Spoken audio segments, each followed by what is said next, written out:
views and opinions expressed in this program are those of the participants and do not necessarily reflect the views of BronxNet or the program underwriters. Coming up on this edition of Perspectives, President Trump has a second meeting with North Korea's dictator to negotiate denuclearization. Should the American people and the world be optimistic?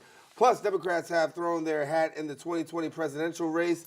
What's the message to American people? What's their strategy? Also, she's one of the youngest and newest members of Congress, but some say her ideas are radical, socialistic, and impractical. We'll weigh in on our latest comments, all that plus so much more. Perspectives with yours truly, Daren Jaime, starts right now. What's on your mind? Let 'em know. What's on your mind? What's on your mind? Let 'em know. Anything relevant to life, you bring it to the table. Whether you make a move solo or a movement with a stable. No fables, you speak on your decisions. Cause in the long run, it's your voice, your views, your vision. Keeping it real with many messages for you to know. This ain't radio, but DJ runs the show. Entertainment, he rocks it. Politics, he locks it. The host with the most would handle any topic. Don't forget to share your perspective with shines of light. Cause it might make a difference in someone else's life. Make a difference. What's your perspective? Express what's in your heart and your mind. Share your perspective. What's your perspective? Let 'em know. And hello, everyone. Welcome to another edition of Perspectives. I am Daren Jaime, and of course, we invite you to stay connected to us here on Perspectives every week here on BronxNet's Channel 67, Verizon Files, of course. That's Channel 33, or anytime you can check us out on the web at bronxnet.org. And for those of you that want to get connected to us in a more personal way, hit me up on my professional page, Daren C. Jaime on Facebook, DC Jaime23 on Twitter, and of course you can get some news, inspiration, all those things right there. I want to let you know it's been a year of major political roller coasters, stories, and it's only March. So much to discuss on the local scene and on the national and international front. Joining me now to weigh in on as much of it that we can fit into this show is our friend and political analyst, JC Polanco, who's here with us again. And, Hey, how are you? JC Polanco, Esquire, I should say. Good to have you. Thanks for having me. Hey, listen, I want to talk to you and get right at it. Let's talk about Alexandria Ocasio-Cortez right here in the borough of the Bronx. First of all, a lot of people would have never predicted. Now, I remember you said that, her win was almost like a fairy tale win. Yeah, I still don't understand it. And, there seems to be a cult of personality around my congresswoman where if you say anything, and I know the electors, when they see Perspectives, and I'm talking to you, Senator Rivera, and Senator Sepulveda, you guys are going to come at me. But there seems to be an immediate defense of any criticism of the congresswoman. And I think that's insane. I think that you should be able to criticize a congresswoman's position without being labeled a racist, without being labeled a sexist, without being labeled an ageist. Perhaps you just don't agree with socialism. Mm-hmm. Perhaps you think she's inexperienced. Perhaps you think that some of her ideas may cost the Democrats the White House in 2020. Perhaps you don't understand how the district went from someone who could have been Speaker of the House, third in line to the presidency of the United States, for a backbench freshman. Perhaps you don't understand how someone has taken to the national scene, has been on national media and late night shows more than J-Lo has in the last year. So you start asking yourselves, what's going on here? And it's not any of the above. The reality is that we have a congresswoman who's full of potential, who has the entire country listening to everything she says, who proposes a Green New Deal, and now the Green New Deal is a litmus test for any presidential candidate coming out of the Democratic Party. And I think she's now someone to be reckoned with. And because of that, I think it's very important that she understands that when she comes out against Amazon, she's going to cost people jobs. Mm-hmm. When she says that in order for you to be a real progressive, you have to sign up to the Green New Deal, which really is an extremist proposal and a resolution that is requesting us to one day be really without airplanes and other factors of transportation. I hope New Yorkers get an opportunity to read the Green New Deal. The first draft was atrocious. It guaranteed payment and income for people who were willing or unwilling to work. Can you imagine this? It's insane, some of the things in the Green New Deal. And I think that if you took the Green New Deal and the Cortez socialist message in the Democratic Party to what is the Bermuda Triangle of the Electoral College map, which is Pennsylvania, Wisconsin, and Michigan, if you took the Green New Deal and told the 80,000 voters that made Trump president in those three states that this is the platform of the Democratic Party, you're guaranteeing a Donald Trump reelection, which is something that a lot of Bronxites don't want to see. Talk to me about the kind of impact she's having in Congress, because obviously this is a lady who walks around and it's like TMZ. Right.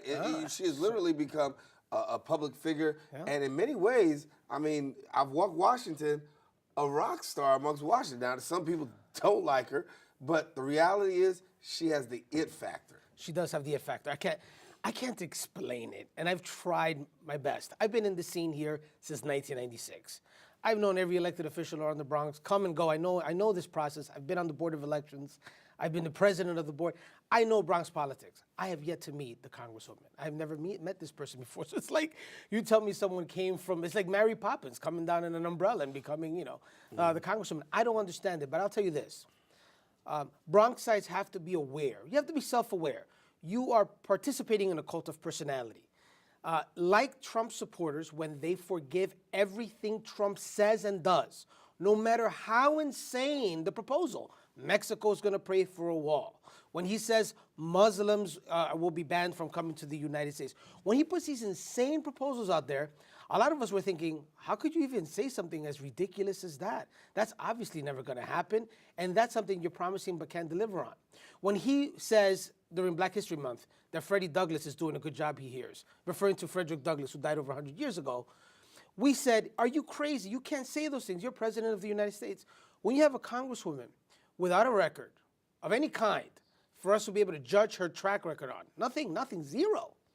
When we say that it's okay for her to make the mistakes that she's doing, to make the promises that she's making about guaranteeing everyone an income and giving free education to everyone and reducing greenhouse emissions by 99% by X amount of years, when you make those, you should be able to say, hey, you have no idea what you're talking about. When you say that perhaps millennials should think of not having any more babies, I mean, what are we talking about? You can't make those kind of statements without having some pushback. So I think that there is a cult of personality. She does have the it factor. I really hope that she takes this opportunity to do some good things for the Bronx. Are Democratic leaders embracing this little socialistic message? Because obviously some people feel this is a socialistic message, there's socialism attached to it. But when it comes to the top ranks of the Democratic Party and the Democratic Party, are they more embracing or are we seeing more rejecting? No, a lot of embracing. But they're very, you have to be careful. If you're running for president of the United States, you have to be very, very careful on signing up to this socialism. Look, there's no secret. We live in a mixed economy. Some of these Democratic socialists love saying things like, what about Social Security and what about Medicare? Yeah, that's because we live in a mixed economy, which is founded on capitalism, but there are some flavors of socialism in our system. When you look at students at Lehman College who can't afford to go to college because they don't have the money, we as a society come in and say, let's give you financial aid and let's see if you can make it happen. If you're too poor to have medical health insurance on your own, we collectively get in and support you. So yes, we live in a mixed economy. But don't confuse living in a mixed economy and providing safety nets for a system of government that guarantees an income for everyone, regardless if they're willing or unwilling to work, that guarantees a free college education to everyone who wants it, that guarantees, and this is a little interesting, because a lot of us believe healthcare is a right, but we don't know how to pay for it. When you say everyone should have healthcare regardless of means, you're talking about a project that could be in the $30 trillion range that is impossible to pay for. So you're making these promises on a system that scares a lot of Americans. I know that it's aged. Guys in my age group tend to think of socialism and think of Cuba, Venezuela, and to parts of Europe. But I think that socialism, because of the Alexandria Ocasio-Cortez factor and Bernie Sanders factor, is becoming very cool among millennials. And they're really excited about the idea of being democratic socialists. So because millennials are going to come out and vote in 2020, you're seeing presidential candidates embrace parts of it and not run away from it like I think they should. Because I'll tell you this, the Bermuda Triangle, and you heard it here first. Right. That's what I'm calling it. The Bermuda Triangle of the Electoral College map. Michigan, Wisconsin, and Pennsylvania. If you think you're going to sell socialism in those areas, you're wrong, and you cannot get to the White House without those three states. Coming back with JC Polanco, talk a little bit more. 2020 is right around the corner. Names surfacing on the Democratic side for the presidential primary. Also, what is the Democratic message going into 2020? We'll tackle that when we return right here on Perspectives.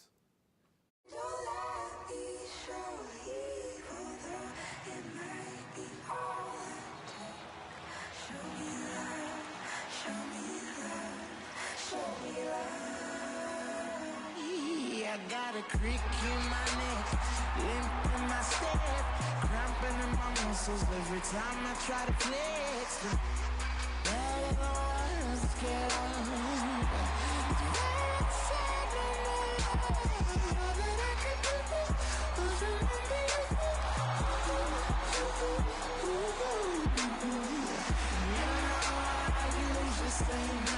But if you throw me love off, so will some more.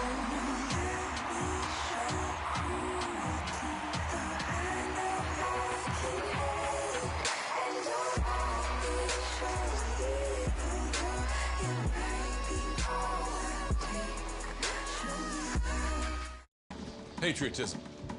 It inspires passionate debate. It's worn like a badge of honor with good reason, because it means love and devotion for one's country. But what really makes up this country of ours? It's the people. To love America is to love all Americans. This year, patriotism shouldn't just be about pride of country.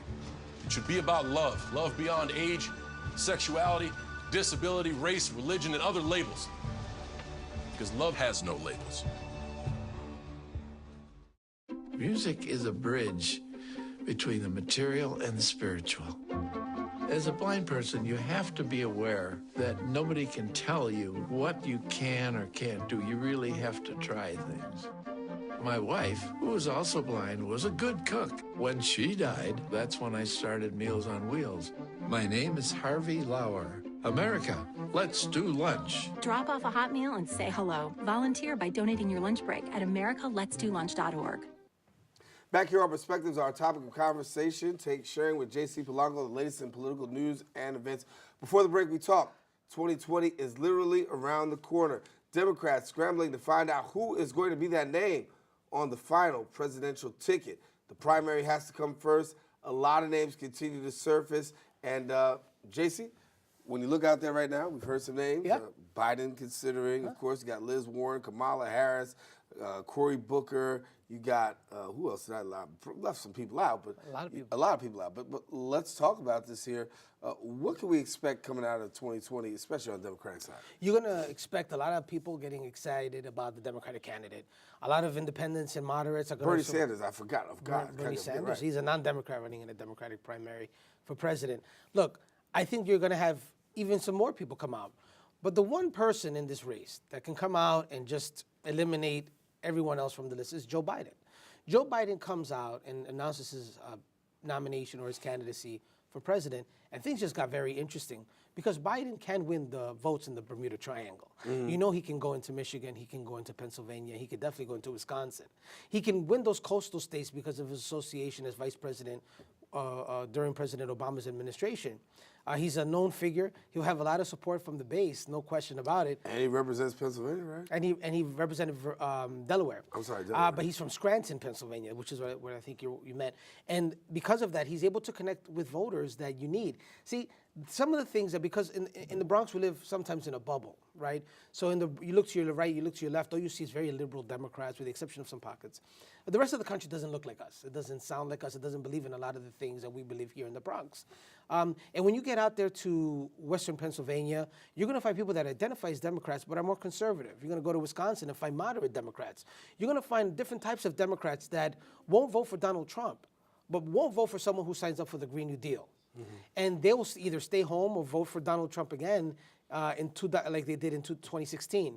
So it's important that the Democrats pick someone who is able to solidify the base and can go to Connor Lamb's district in Western Pennsylvania and win, who's able to go into those conservative Democratic districts and win. That's not to say what I hear a lot of people talk about today, which is for the Democrats to win, they cannot forget about the importance of the minority vote. Obviously, I'm not saying that. I think that would be insane.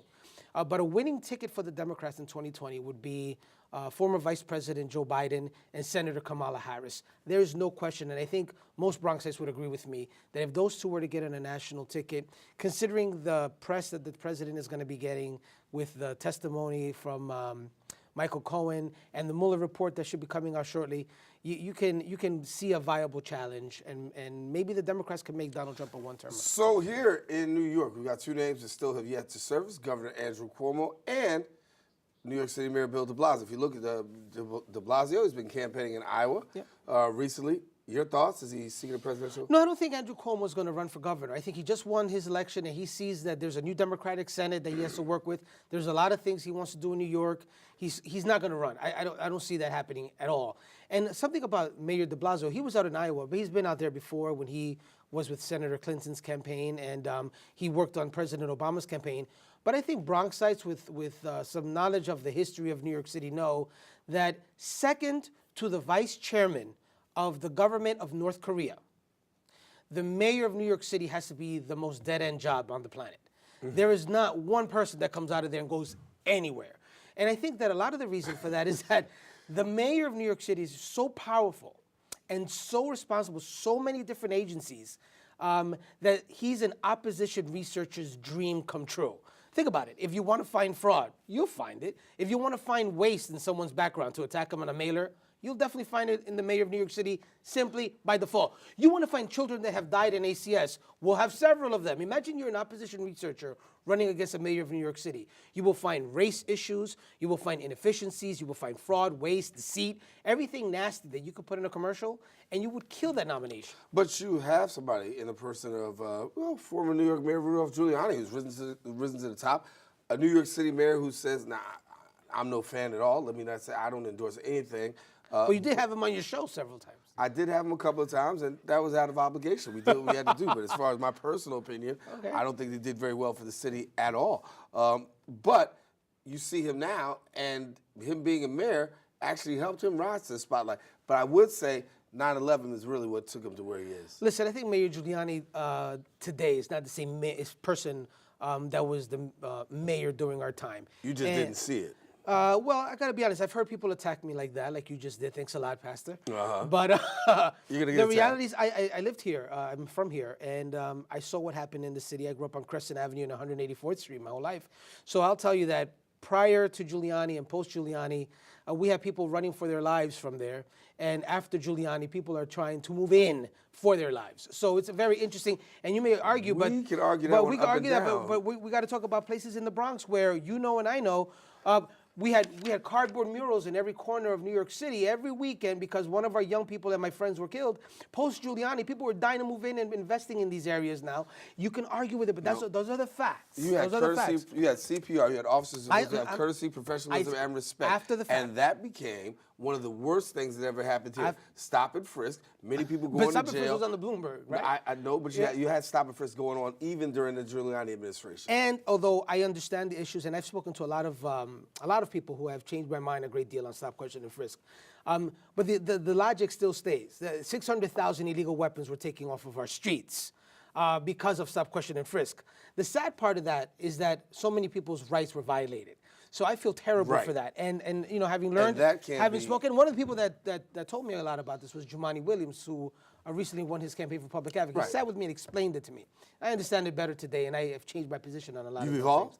I'm sorry? I've evolved somewhat on that issue, especially after talking to Jumaane and Tamika Mallory and speaking to some police officers who say, man, I'm happy I don't have to do that anymore. So it's interesting. My evolution has been one that was an educated one, and not simply trying to see where the wind was blowing. I'll take that as a slight win, and we'll just go to commercial. We'll come back. We'll talk about the GOP and presidential candidates. We got off topic for a minute.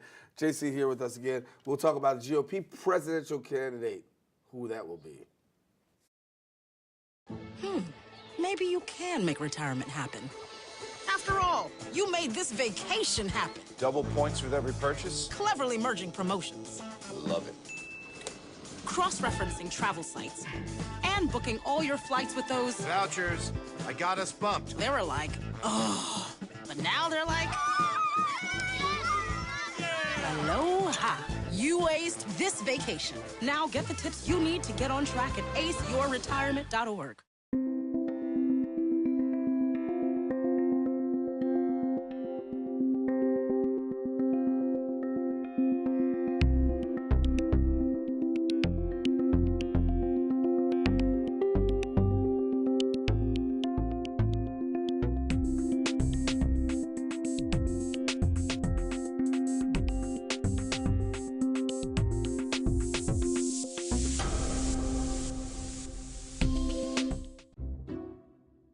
never forget the day our landlord called and said, read your lease. No pets allowed. My owner tells him my dog ate the lease, but that didn't work. And now I'm stuck in a shelter. But this pit bull is ready for a new crib. I'm loving, loyal, and play well with others. So don't be intimidated by all my muscles, because the biggest one I have is my heart. That's right, I said it.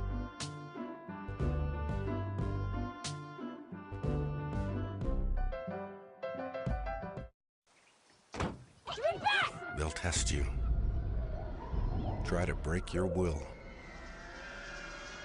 But however loud the loudness gets, however many cheese puffs may fly, you're the driver, the one in control. Stand firm. Just wait. And move only when you hear the click that says they're buckled in for the drive.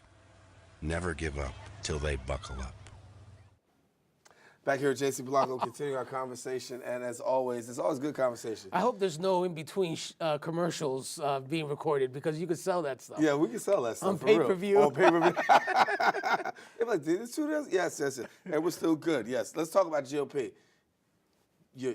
Look, 90% of the party. You a steak bone here. Okay, 90% of the party supports the president. There's rumors about the governor of Maryland, Larry Hogan, maybe getting in the race. But Larry Hogan is like a JC Polanco Republican. I'm as popular with the Republican base in the Bronx and across the city as I think the flu is, to be honest with you. So Larry Hogan is one of these guys that opposes the president's proposal on banning Muslims, and he's a moderate in a lot of positions. And as you know, the party's base are the activists. And you can't sell a message of having not supported President Trump and go into a primary and think you're going to win. I think it becomes very difficult, especially when the president is so popular amongst the base. But right now, just coming out of this Michael Cohen testimony, stuff with Michael Cohen, how much do you don't think this is going to have any much of an effect? No, there's a cult of personality around the president. And there's nothing you can say, nothing you can do, nothing you can show that is going to rock his support among his base. It's just not going to happen. Sort of like any cult of personality with any elected official. I can show you a video today of our Congresswoman Alexandria Ocasio-Cortez saying the most insane things that make absolutely no sense. And if you do not treat that with kid gloves, you're going to get attacked on social media, and her supporters are going to come out and support her harder than ever before. So there seems to be a cult of personality. You can say that you caught the president having an affair with a porn star while his wife was providing breast milk for her newborn. Mm-hmm. And it would not cost them a vote. No one would change their minds on the president. They'll say the economy is going great. We have conservative judges. I like his style. He's doing what he was supposed to do. He's out in North Korea. There are no more bombings. So you have your supporters no matter what. You can show him anything. Michael Cohen's testimony is not going to affect any part of his base. It will impact those moderates and independents. It will impact those people that stayed home in 2016, and they may come out in full force. So international news, no missile test by North Korea since the Trump administration.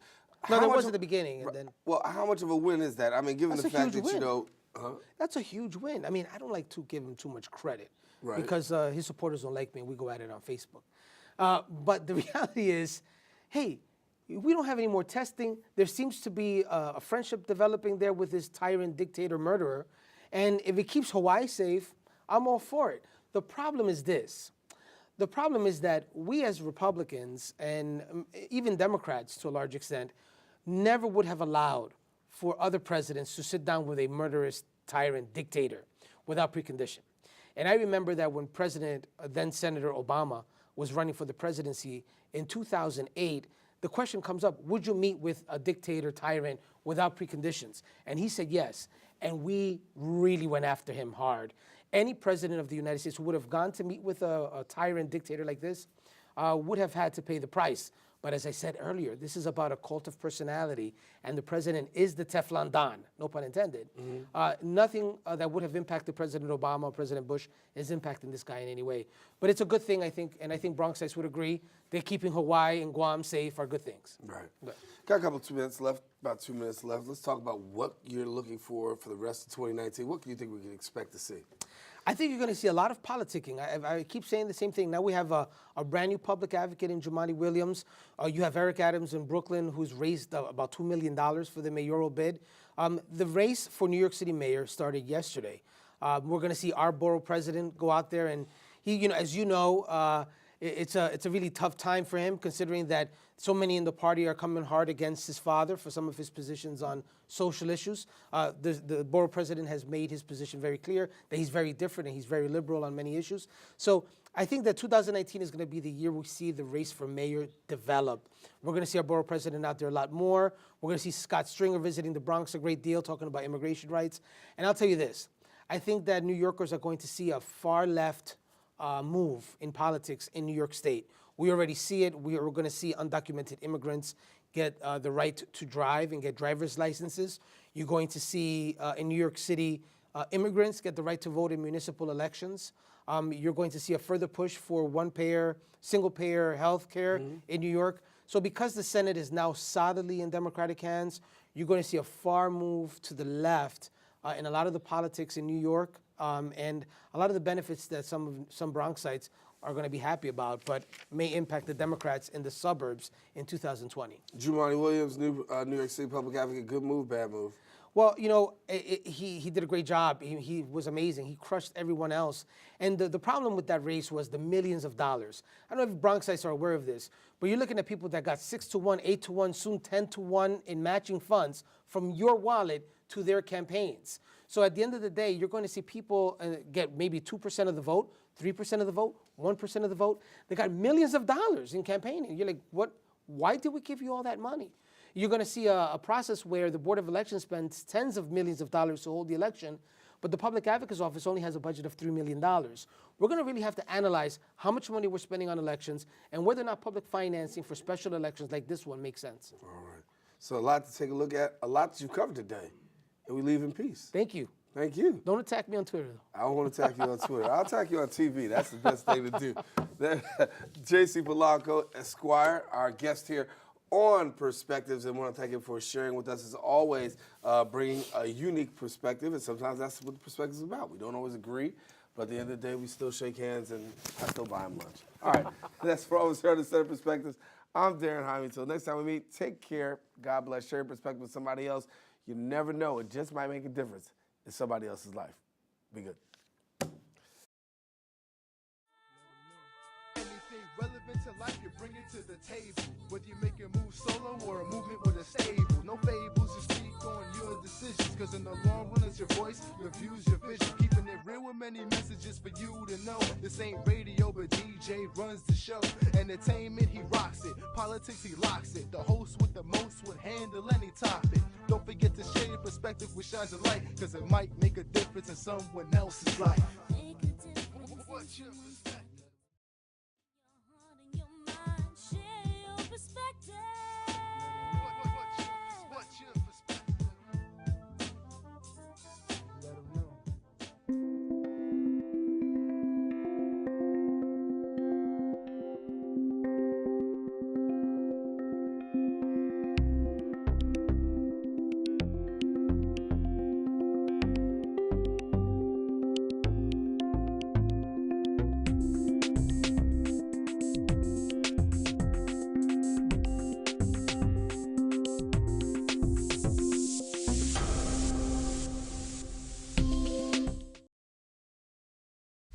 We are together. And for the last 20 years, we have been building on a vision to share our views, our voices on our channels. We are the Bronx. We are BronxNet.